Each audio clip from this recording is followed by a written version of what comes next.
안녕하세요. 이번 영상에서는 초등학교 수학 내용을 한번 살펴보도록 하겠습니다. 수학의 영역이요. 이런 것들이 있어요. 먼저 수화연산이라는 영역이 있는데요. 이름만 보셔도 아시겠죠? 수랑 연산에 대해서 다룹니다. 일단 수의 체계는요. 초등학교에서는 영과 자연수.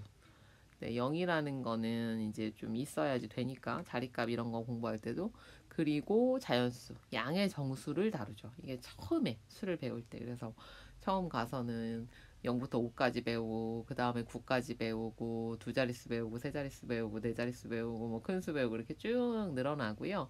그리고 1보다 작은 수를 표현할 방법이 없을까라는 것을 가지고 분수가 도입이 되고 이제 분수의 짝꿍이죠. 예, 소수가 도입이 됩니다. 여기까지가 초등학교에서 다루는 수의 체계입니다. 그리고 수의 연산은 잘 아시다시피 사칙 연산이에요. 덧셈, 뺄셈, 곱셈, 나눗셈. 그래서 초등학교에서 수와 연산은요. 덧셈, 뺄셈, 곱셈, 나눗셈을 자연수 갖고 해보고 분수 갖고 해보고 소수 갖고 해봅니다. 네, 요거 가지고 해주시면 돼요. 그래서 수의 특성들을 충분히 탐구하고 각각 연산이 무엇인지 알고 그 연산의 효과에 대해서 감각적으로 익히는 게 되게 중요해요. 이걸 잘하면 그게 분수여도 소수여도 잘할 수 있고 이후에 나오는 이제 중학교 뭐 이런 데서 가는 유리수, 무리수 연산 자체가 달라지는 건 전혀 없잖아요. 그래서 그런 기틀을 세워준다고 생각하시면 됩니다. 두 번째로는요, 도형 영역이에요. 크게 평면 도형과 입체 도형으로 나누어서 배웁니다.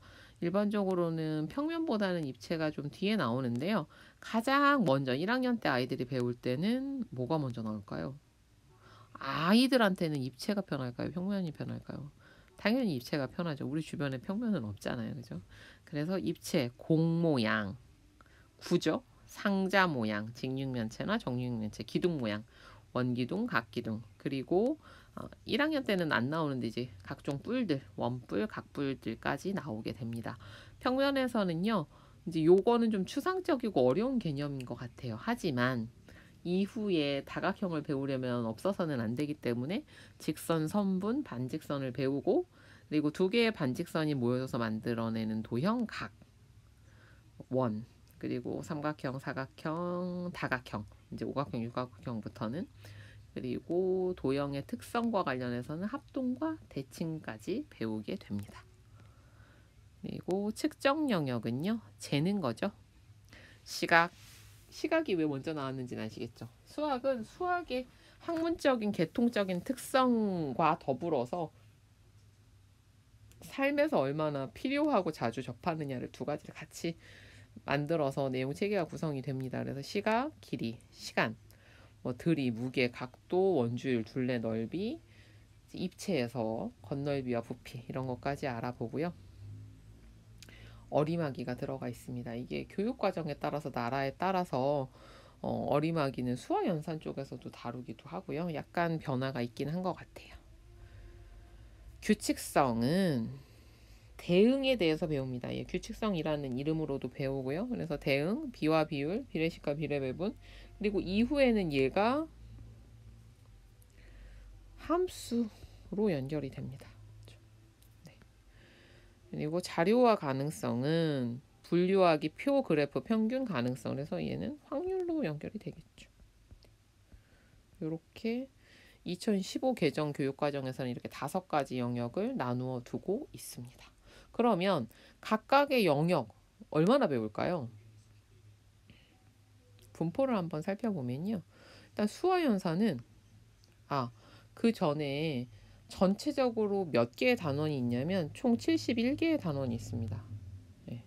각 학기마다 6개 단원이 있어요. 그러면 12학기니까 72개여야 할 텐데 1학년들은 적응 기간이 필요하기 때문에 한 단원이 적어서 거기에서 하나가 빠져서 총 71개의 단원을 합니다. 수화연산은요, 딱 봐도 많죠. 네, 총 33개 단원 46%를 차지하고 있어요.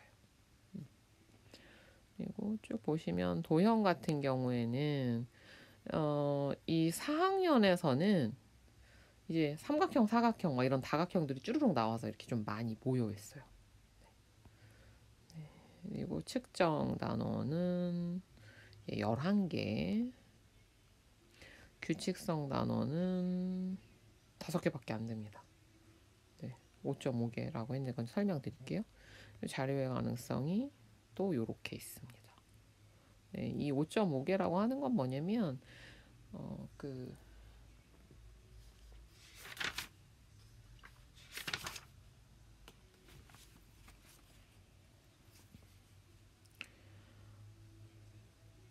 1학년 2학기에 시계보기와 규칙잡기라고 해서 한 단원에서 측정과 규칙성을 함께 다루고요.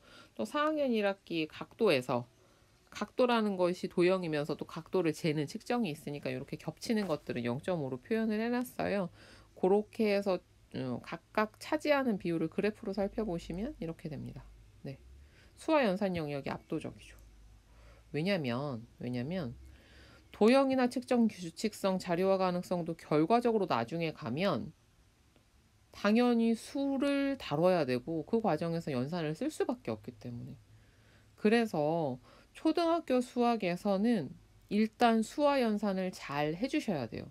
이거는 마치 모든 운동을 하기 위해서 근력을 길러야 하는 것처럼 그거가 똑같다고 생각하시면 돼요.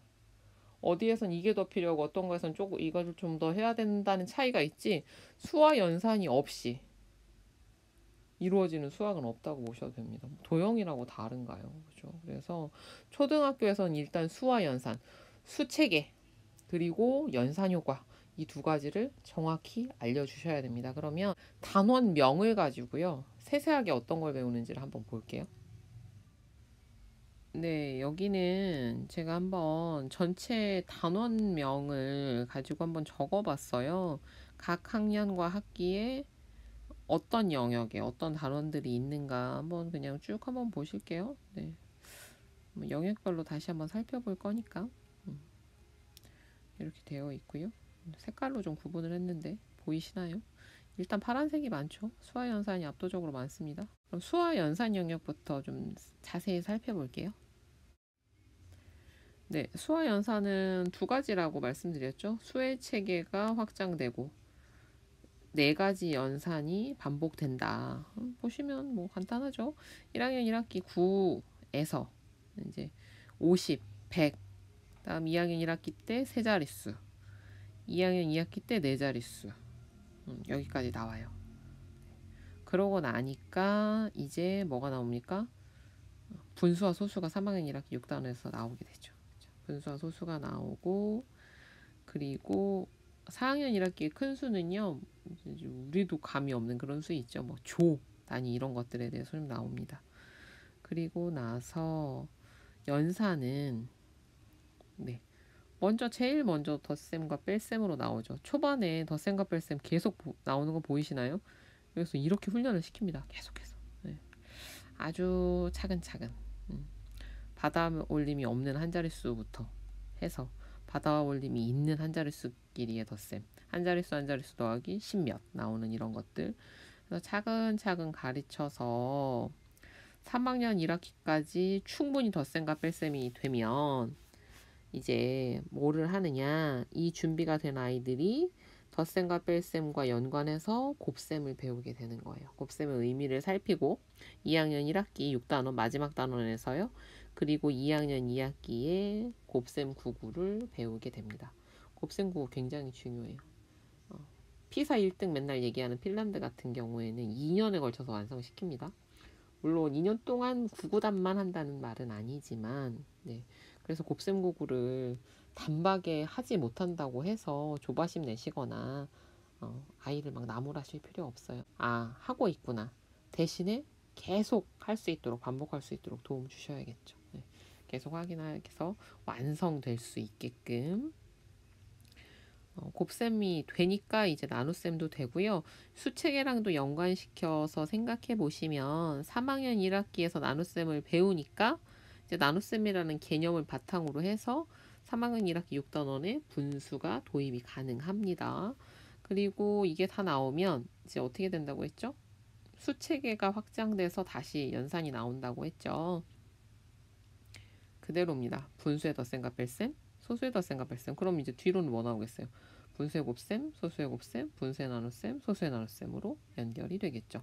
그래서 이렇게 보시면 되고, 딱 봐도 아시겠지만 많습니다. 수화연산이라는 기초 체력이 튼튼해야 나머지 영역에서 어려움 없이 충분히 아이들이 좀 더 고차원적인 사고력을 발휘할 수 있으니까요. 수화연산 영역 초등학교에서 다 다지고 넘어갈 수 있도록 좀 많이 신경 써주시기 바랍니다. 다음은 도형 영역 살펴볼게요. 이 도형만 돼도 확 줄죠. 두 번째로 많은 영역인데, 이 도형에서는요, 말 그대로 도형을 다룹니다. 그냥 도형의 여러 가지 구성, 특징 이런 것들 살펴보는 정도라고 생각하시면 되고, 이때까지만 해도 아이들이 도형을 그렇게 어려워하지 않아요. 나중에 이제 기하로 가면 되게 힘들어 하는데, 그래서 이 부분을 그냥 쉽게 쉬는 단원으로 생각하지 마시고 실제의 도형들을 좀 많이 경험하게 해주시면 좋습니다. 실제.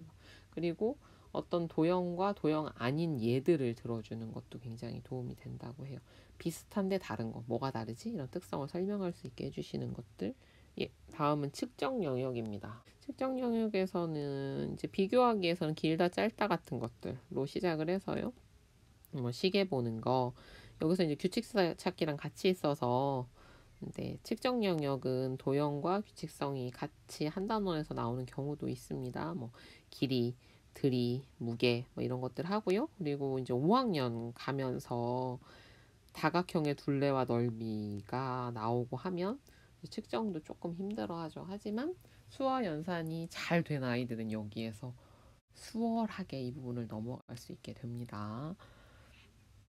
규칙성입니다. 뭔가 단촐하죠. 네. 예.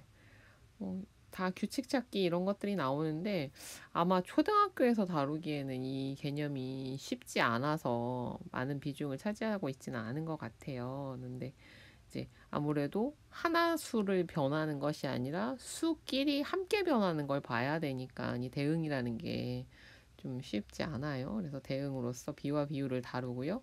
그리고 규칙성이 이제 이후에 함수로 연결이 됩니다. 마지막으로 자료와 가능성입니다. 초등학교에서는 어떤 뭐 구체적인 확률을 다루는 거는 많지는 않고요. 주로 자료를 어떻게 처리하는가에 관련해서 표와 그래프를 중심으로 다루고 있습니다. 그리고 자료의 해석에 대한 부분들, 그래프를 어떻게 읽을 것인가 이런 것들로 이루어져 있습니다. 이렇게 해서요, 이번 영상에서는 초등학교에서 뭘 배우는지, 어떠한 영역들이 얼마나 차지하고 있는지를 좀 살펴봤어요. 이런 식의 체계가 있고 또 이후에는 어떻게 연결되는지 한번 밑그림을 그려보실 수 있는 그런 시간이 되셨기를 바라고요. 다음 영상부터는 좀 더 구체적인 이제 수학 공부와 관련된 영상들, 학생이 직접 보면 좋을 영상들로 준비하려고 계획하고 있어요. 다음 영상 준비되는 대로 더 좋은 내용으로 찾아뵙도록 하겠습니다. 오늘 영상도 들어주셔서 감사합니다. 다음에 뵐게요.